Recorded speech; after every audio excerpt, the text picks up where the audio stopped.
buat Ica itu pas. Pas banget gitu. Karena ya itulah kembali lagi dia memang lengkap, nggak juga yang kayak aku suami gitu juga enggak gitu. Jadi kadang masih ada funnya banget. Nurdin dan Ica menjadi keluarga sakinah mawaddah warahmah, dikarunia banyak anak nantinya, diberikan anak-anak yang soleh dan soleha.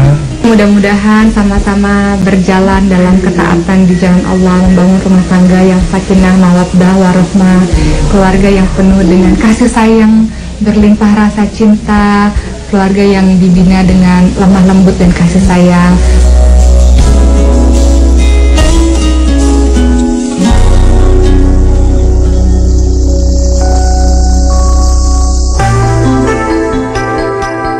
Kalau orang lompat-lompat ya, saya bersyukur tapi agak bengong gitu.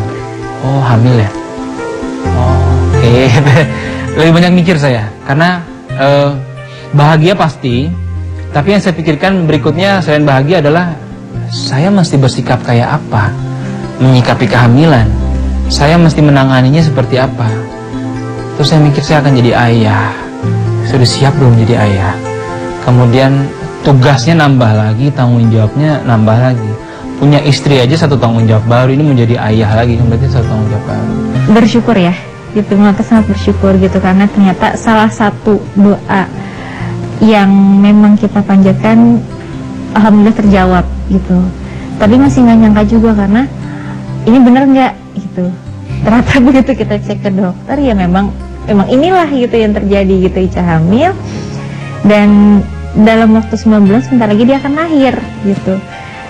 Terus ya itu, jadi akhirnya ketika tahu seneng banget gitu. Akhirnya tapi menyadari bahwa ada satu tanggung jawab baru lagi yang nantinya akan dijalankan gitu. Dan ya sebisa mungkin yang pertama kali Ica pikirkan adalah ketika habis dari dokter, bagaimana kita menjaga kehamilan ini supaya kita bisa memberikan apapun yang terbaik untuk calon anaknya. Jadi ada dua cara saya membacakan Quran buat anak ya. Jadi yang pertama, saya buka Qurannya, itu biasa habis sholat, suratnya saya ganti-ganti. Karena hari ini surat Yusuf, besok surat Maryam, besok surat An-Nur, segala macam.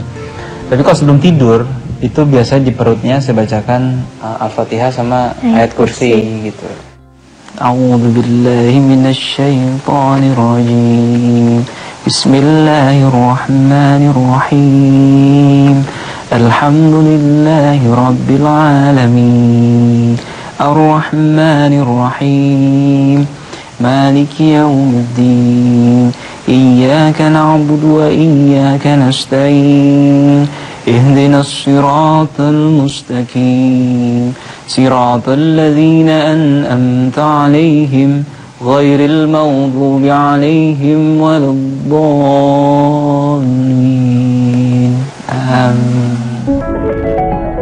Biasanya dia nendang-nendang, kemudian dia muter-muter, kemudian di satu sisi perut Ica dia agak bengkak sedikit di sini, terus dia pindah sebelah sana gitu ya.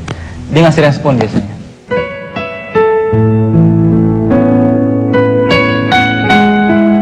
Kalau saya mengatakan sih belum ada masalah-masalah yang perlu perhatian cukup besar lah. Sekarang yang perlu kita perhatikan yang paling penting adalah masalah hamilnya Ica ini. Ini tapi bukan saya bilang ini satu masalah, ini satu anugerah yang harus ditangani dengan baik gitu, karena ini anak pertama, kehamilan pertama, kita belum punya pikiran, wawasan dan ilmu tentang hamil. Kemudian Ica kita baru sadar di minggu kelima ya. Iya, minggu kelima. Minggu kelima berarti sudah lewat 1 bulan Ica hamil. Kita mesti banyak belajar, tanya dokter, USG, kemudian kita baca kalau orang hamil mesti makan apa, mesti bagaimana menyikapi segala macam, dan itu PR kita sekarang. Karena sekarang kita lebih fokuskan pikiran dan perhatian kita buat kehamilan ini sebenarnya. Jadi fokus kita ke situ sekarang. Terkadang dalam sebuah hubungan juga diperlukan cemburu untuk menunjukkan ya nggak terlalu yang berlebih lah, dalam kadar yang wajar, bahwa itu menunjukkan kita sayang, kita perhatian, kita care gitu ya. Nah itu dia, kalau selama nikah sih hampir belum ada sesuatu yang memicu ya. Jadi belum ada hal-hal yang membuat kita menjadi cemburu, kemudian jadi marah, jadi berantem. Alhamdulillah, mudah-mudahan saya nggak ada. Alhamdulillah nggak ada.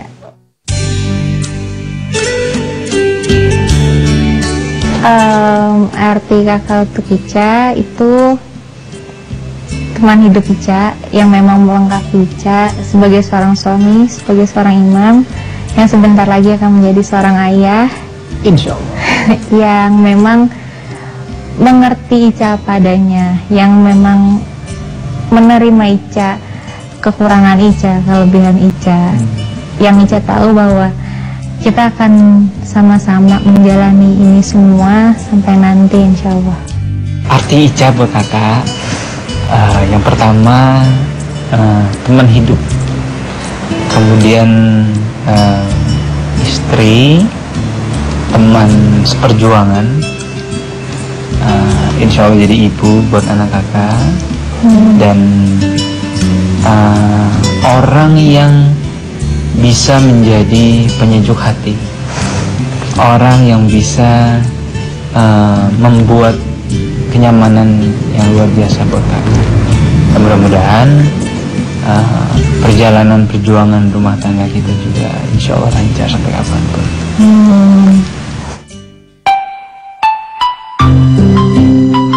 Jadi ini boneka yang saya bilang tadi saya berikan di umur ulang tahun Ica yang ke-14 tahun. Tadi saya bilang 16, jadi salah. Yang saya kaget adalah kondisinya masih dia simpan sampai sebelum kita menikah. Dan keadaannya masih sehat-sehat aja. Si beruang ini nggak ada robek-robek segala macam. Jadi buat saya ini sangat berkesan sekali. Ica masih simpan. Berarti memang mungkin benang merah perjalanan kita mungkin dari sini sebenarnya. Dari sini.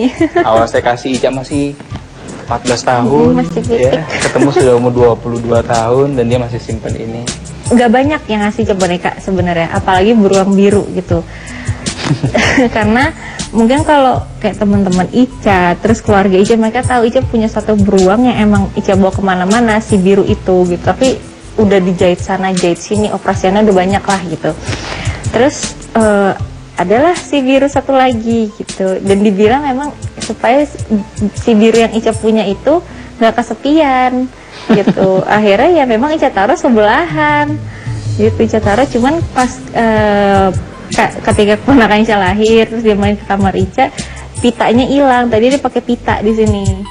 Pemirsa Kompas TV, ini satu adegan pada saat kita pertama kali bertemu 11 tahun yang lalu. Salah satu sinetron horor dan Ica waktu itu masih SMP.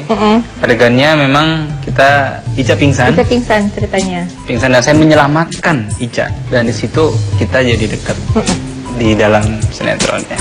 Ya. Jadi tiba-tiba Ica lagi nih, Ica ini kan lagi syuting ceritanya kan. Ica ngeliat ada penampakan ada banyak di sini kan.